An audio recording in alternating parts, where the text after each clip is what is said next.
everyone. Ever thought about how the U.S. Air Force tackles those tough issues? Like sexual harassment and abuse in the ranks? Yeah, it's a big issue. We're diving deep today into this fascinating program they came up with called the Relationship Literacy Program. Interesting. And it's not just about rules and regulations. Right.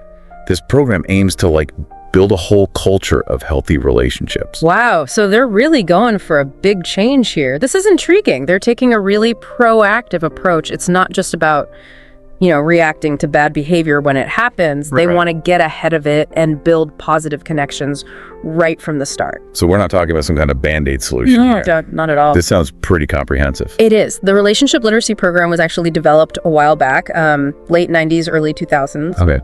And the really remarkable thing is that it's been used in all sorts of settings, not just the Air Force. I mean, we're talking schools, juvenile justice programs, even businesses. Well, really, I kind of had it in my head that this was like a strictly military thing. No. It's much more widespread. The core idea is to give people the skills they need to build and keep healthy relationships no matter what environment they're in. Okay, that makes sense. Yeah. So how does this actually work? Where do they even start? Well, the program is built around 4 main pillars. All right, I'm listening. So first you have self-identity and relationships. Okay. Which focuses on understanding yourself, your values, where you come from, as the foundation for how you connect with other people.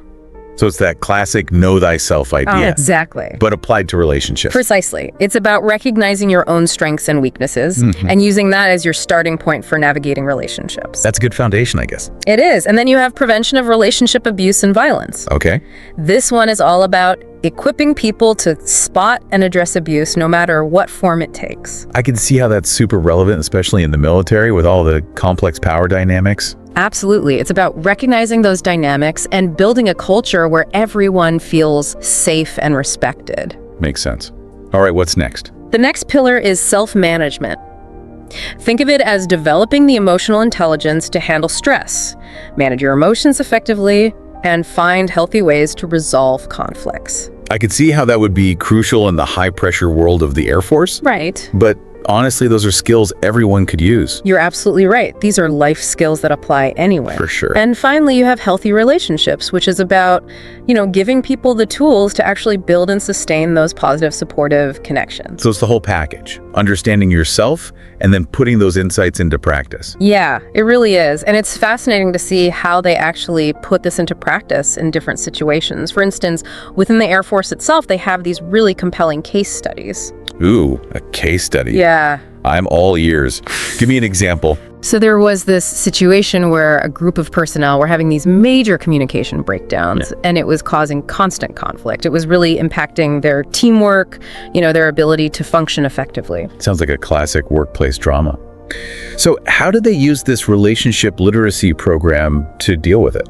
Well, instead of letting things escalate, they decided to try out some of those nonviolent communication techniques they had learned. Okay. They focused on active listening, on trying to understand each other's perspectives, and on communicating openly about, what they were feeling. So they actually sat down and talked it out. They did, but it was more than just talking. They used specific techniques to really grasp each other's points of view and find a solution everyone could get behind. And the results were pretty amazing. Not only did they resolve the conflict, but their whole team dynamic got better. They built trust and respect for each other. Wow, that's a pretty powerful example of how these skills can actually make a difference. It's not just theoretical stuff. It changes how people act. It does, and this case study really highlights another important part of the program. The tools they give people to manage conflict. Like they introduce things like the Thomas Kilmann conflict mode instrument, which helps people figure out their natural approach to conflict and how to adjust their style to be more effective. So it's about giving people a framework for understanding conflicts, not just telling them to get along. Exactly, and they go beyond just conflict resolution too. The program emphasizes the importance of healthy emotional venting. Things like journaling, peer support groups, and even counseling to help people process their feelings in a constructive way. That makes a lot of sense, particularly when you're dealing with sensitive stuff like relationship problems or harassment. So it's not all about logic and reasoning. It's about recognizing the emotional side of things too. Exactly. It's a holistic approach. And the really interesting thing is these ideas aren't limited to the military. They've seen success using this program in all sorts of settings. That's where we'll pick things up in part 2. See you there. We're back and ready to see how this Air Force program is making waves outside the military. It's pretty amazing how they've taken these ideas and adapted them for places like juvenile justice programs. Okay. And we're not just talking about, keeping kids out of trouble. Yeah. It's about giving them the tools to build a better life. That sounds so important, especially for kids who maybe didn't have the best role models or a supportive environment growing up. Absolutely. In these programs, a lot of the focus is on helping these young people develop self-awareness. Okay. So they learn to understand their emotions, recognize what triggers them, and develop coping skills for managing anger and frustration. So instead of just reacting without thinking, they learn to take a step back and consider their choices. Exactly. And along with self-awareness, they work on building empathy, learning to understand other people's perspectives and feelings, Right. which is a big shift for a lot of these kids who might have been operating from a very self-centered place before. Yeah, that's such a key skill, not just for avoiding conflict, but for forming strong relationships too. It really is. And they don't stop there. Well, They also dive deep into communication skills. okay. They teach these young people how to express themselves clearly and respectfully, how to listen actively, and how to navigate disagreements in a healthy way.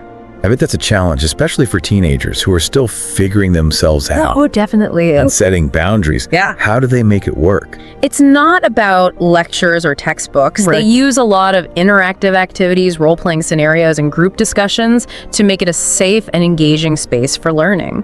So they learn by actually doing it, putting these skills into practice. Precisely.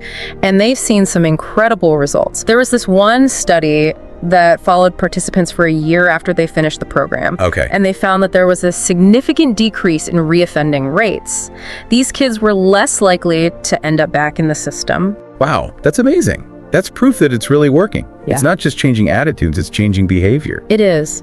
And the impact goes beyond the individuals, too. Their families often see positive changes as well. Oh, really? Like what?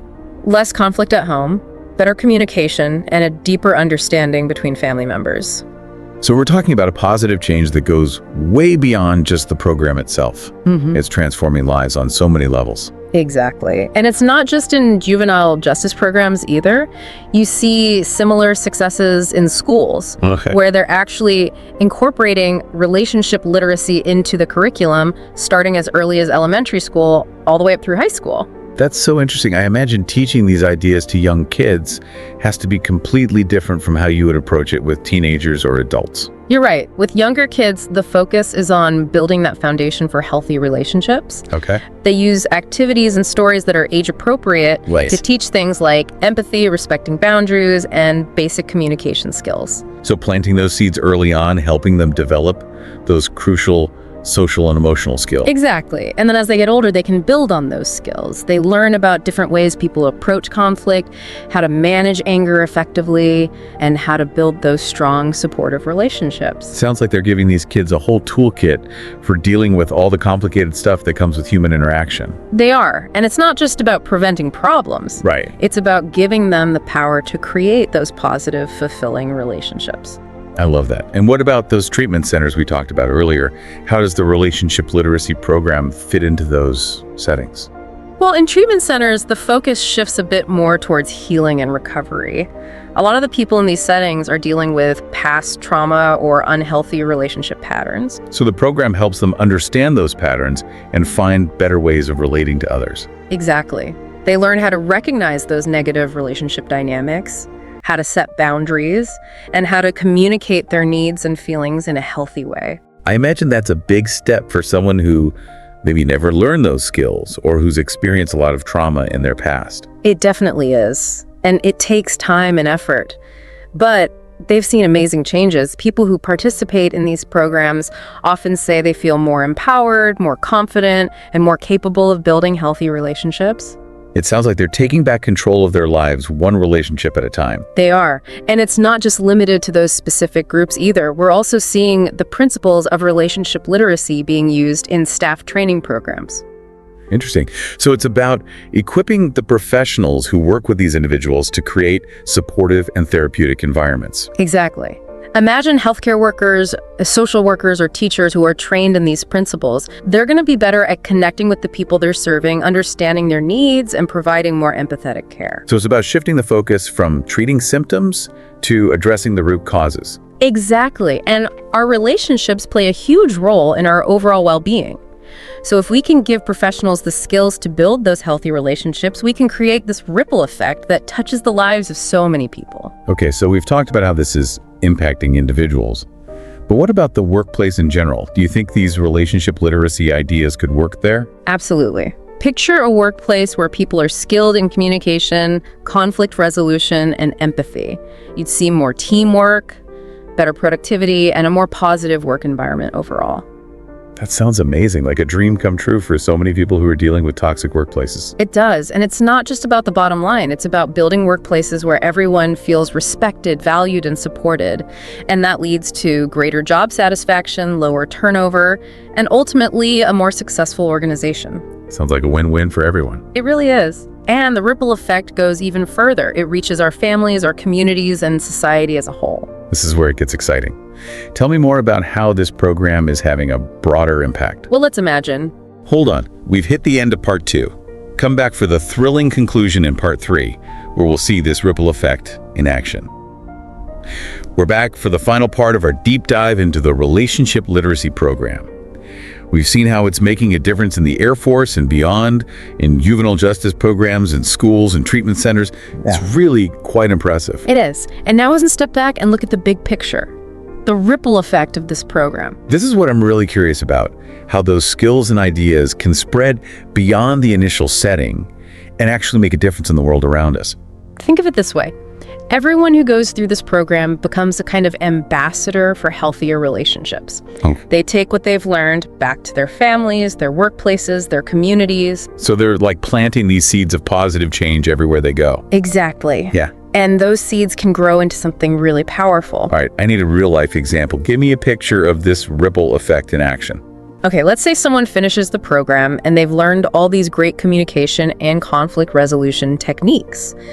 Now imagine them in a situation where they're having a disagreement with their partner or a family member. Okay, a pretty common scenario. We've all been there when things get tense. Right. But instead of falling back into those old patterns of arguing or shutting down, they use what they've learned.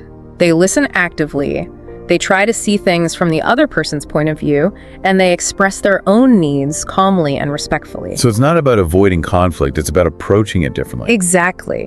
And that shift in how they handle it can have a huge impact. The conflict gets resolved more effectively, and the relationship actually gets stronger instead of being damaged. But it doesn't end there, right? No way. Think about the people who are watching this happen. Maybe their kids, other family members, friends even. They're seeing a whole new way to deal with conflict. So it's like they're learning by example. Precisely. And it might inspire them. They might think, hey, I could try that. And just like that, the ripple effect keeps spreading. It's contagious, but in a good way. Exactly. And it's not just about conflict resolution either. It's about all those positive relationship skills we've been talking about. Empathy, active listening, showing appreciation, setting healthy boundaries. It's like a shift in the whole culture of how we relate to each other. That's the ultimate goal. And the Air Force, by creating and supporting this program, has really set something incredible in motion. It makes you wonder what would happen if we treated relationship literacy like we treat financial literacy. That's an interesting thought. We teach people how to manage their money. Right. But what if we put the same effort into teaching them how to manage their relationships? Maybe we'd see less divorce, less family conflict, less drama at work, maybe even less violence in society as a whole. It's definitely a possibility. And while we're not there yet, the relationship literacy program is a huge step in the right direction. So what can our listeners do to be a part of this ripple effect? How can they become those relationship literacy champions in their own lives? First of all, be open to learning and growing.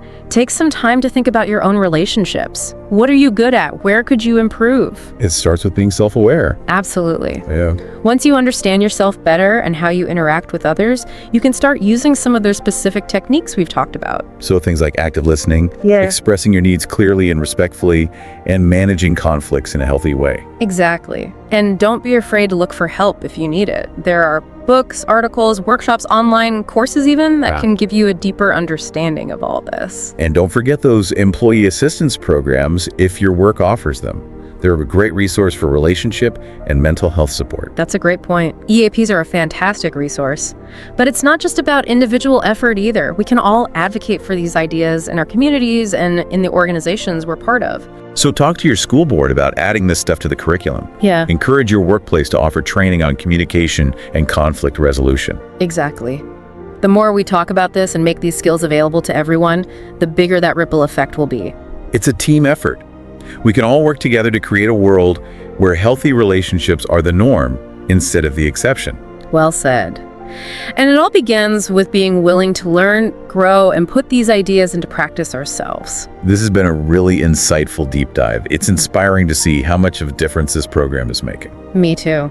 And remember, even the smallest actions can have a ripple effect.